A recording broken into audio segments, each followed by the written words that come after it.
Hello everybody, my name is Jamal Khan, and I am so excited to tell you about this wonderful movement that is occurring in our county, Wake County.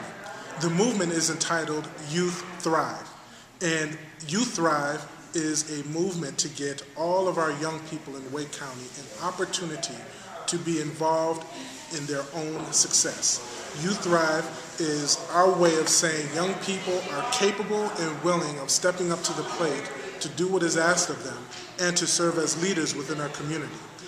It starts with our vision that every young person in Wake County is safe, physically and mentally healthy, cared for, successful in life and in school, and prepared to become productive adults. Youth Thrive has been around since this year, so we're really a recent initiative. And I'm excited to have here at the table a colleague of mine. His name is Thomas Ray, who's going to share with us an important project that is taking place within Youth Thrive. It is our Geographic Information Systems project, which we are hoping to identify all of the magnificent and wonderful resources within Wake County that are a benefit to youth and their families. I'm going to give way now to Thomas to explain a little bit more about this GIS mapping initiative. All right, thanks Jamal. So I want to tell you a little bit about the Geographic Information Systems, that's GIS, initiative of Youth Thrive.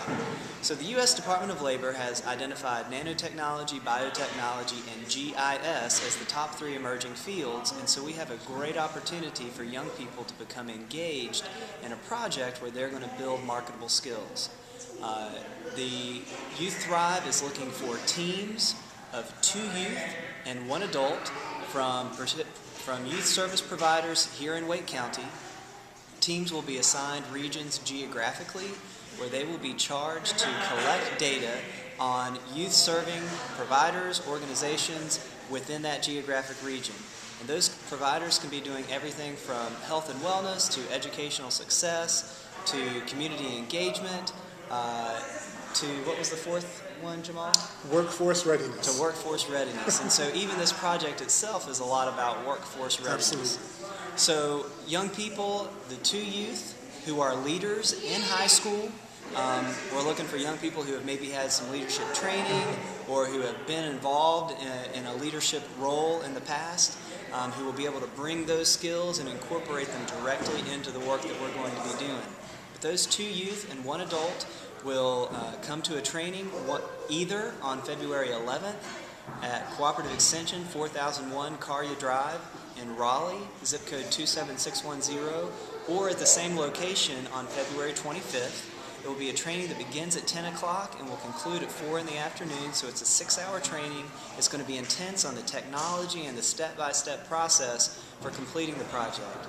From their training date, they will have 6 weeks to gather all the information on the resources within their community. They're going to put that information in a spreadsheet, save it out as a comma separated value file, and we're going to be utilizing ArcGIS Online in order to create a shared map of all the resources in our community. And that's going to be an interactive map where you'll be able to click on the location and it's going to give you the detailed information that the young people have gathered.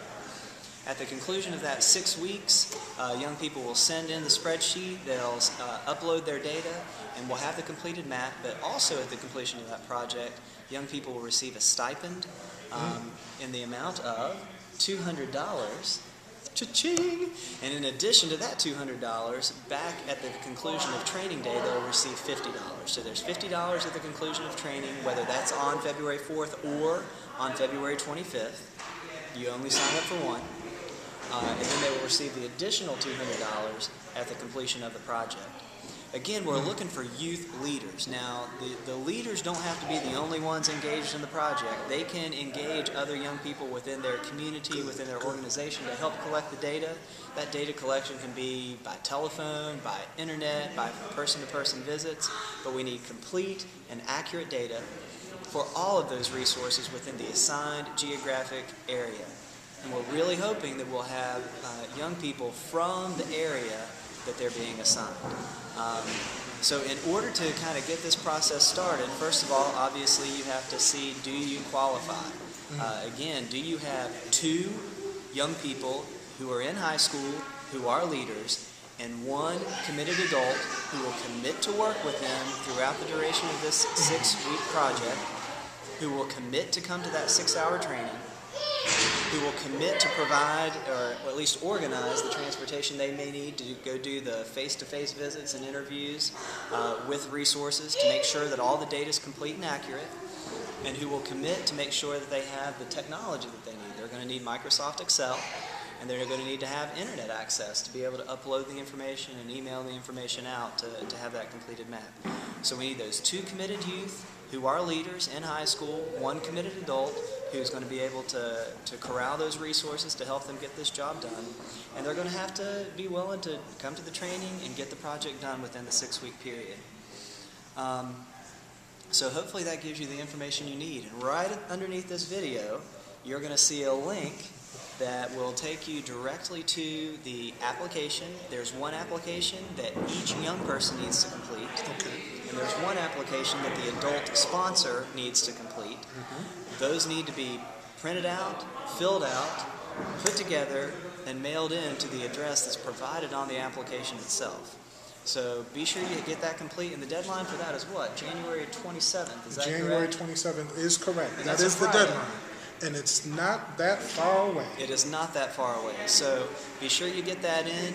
Then teams will be notified whether they're accepted, and then they will be asked to come to one of the training dates, either February 11th or February 25th. And again, at the completion of that training, we're going to get the young people only will get the $50 stipend. The young people who are in that leadership training and who become the leaders for that team. And then they're going to get the other $200 at the completion of the project.